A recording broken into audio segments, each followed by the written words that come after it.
So my next question to you guys is, what do you think has shaped your love language?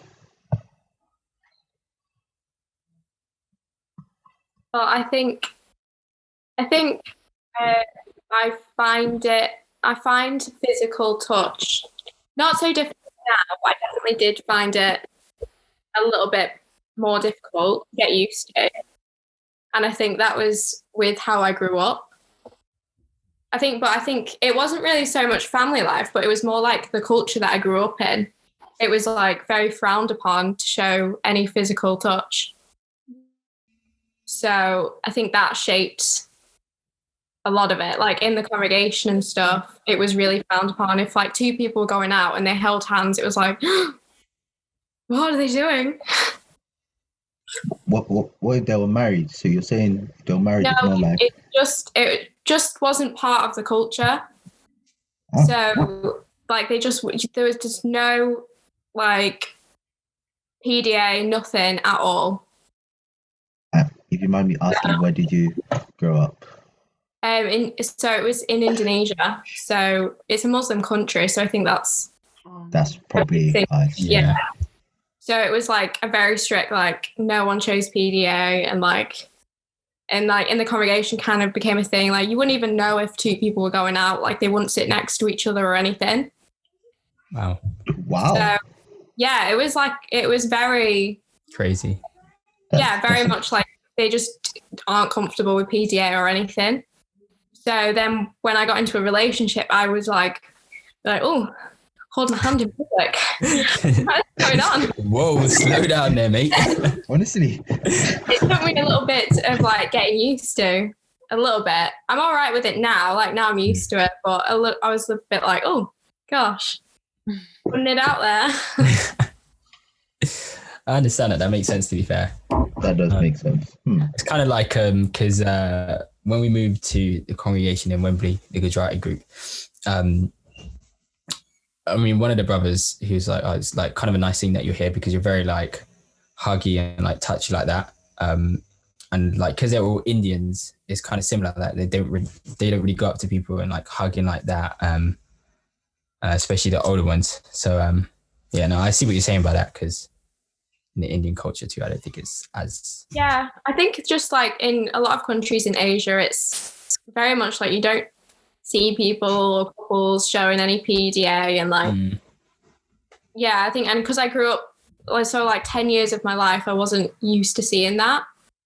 And it would be like in a congregation, two people going out and you would have no clue that they were going out because it'd be almost like awkward to even talk to each other in front of people.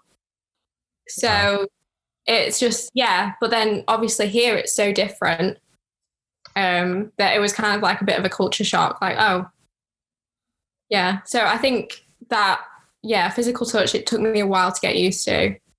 I see. It's interesting. Yeah. People, and next thing you know, people engaged and like, oh, so they'll even going out. Yeah. That happened one time as well.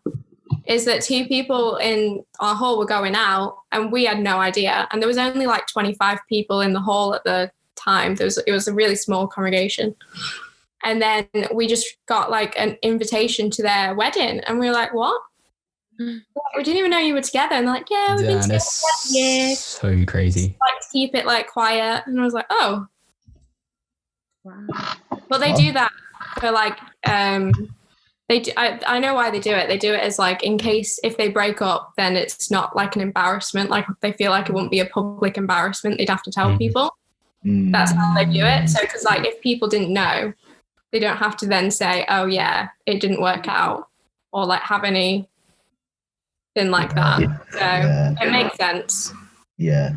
Like when you see influencers, like big influencers now having to do like whole YouTube videos dedicated on why they're no longer together, and it's just like, I really need to know this information, but thanks, I guess. But yeah, Dylan, you wanted to say something? What was the question again? I said, what do you think has shaped your love language? Yeah. So I mean, in terms of receiving gifts, as I mentioned, I think that's probably so low because I was not very used to receiving gifts. Like I don't really get much gifts. But then, I mean, physical touch, where I'm like, obviously that's not the highest, but that is still quite an important one to me. I think it's because my mum's always just been very huggy with me and stuff like that. I think I'm trying to think back to it because, like, obviously now I don't really get much hug from my family. So, but no, I kind of don't know where it comes from. But like, I know when I was younger, I used to be very like close with my mum and like huggy and stuff like that. So obviously, I think that's probably definitely shaped that side of things. Yeah, I don't really know what other than the receiving gifts. I'm not really sure what else has shaped those specific love languages. Quality time, I guess, is just like one of those ones where it's like most people just like it anyway, isn't it? Having that quality time to spend with someone. Spending that time together with someone you love. Yeah. Yeah, So I guess that's that.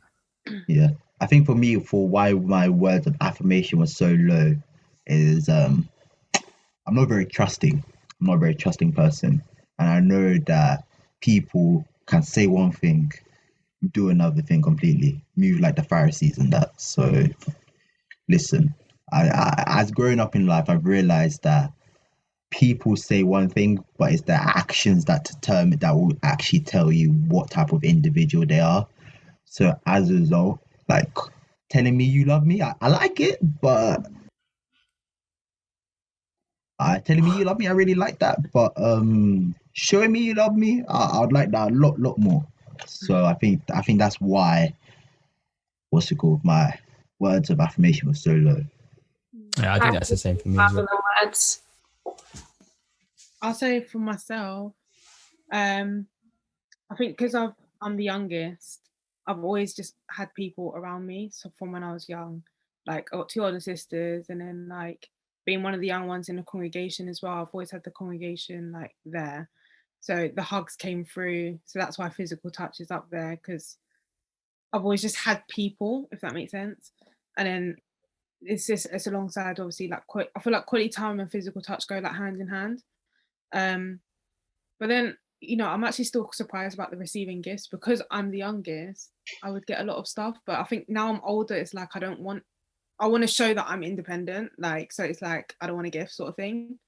But then I think another thing that's like shaped my love language is getting into a relationship, and then I think like that's like I'll say help me, or like help me to display those qualities more. So like the physical aspects or just like spending quality time together. I think getting into a relationship is probably like one of the biggest things. Okay. Yeah, I'm gonna open up.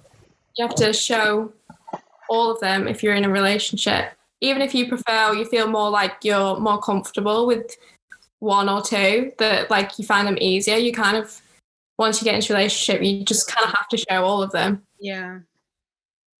Interesting. So I'm going to open up the floor to the last question there, which sort of links into this.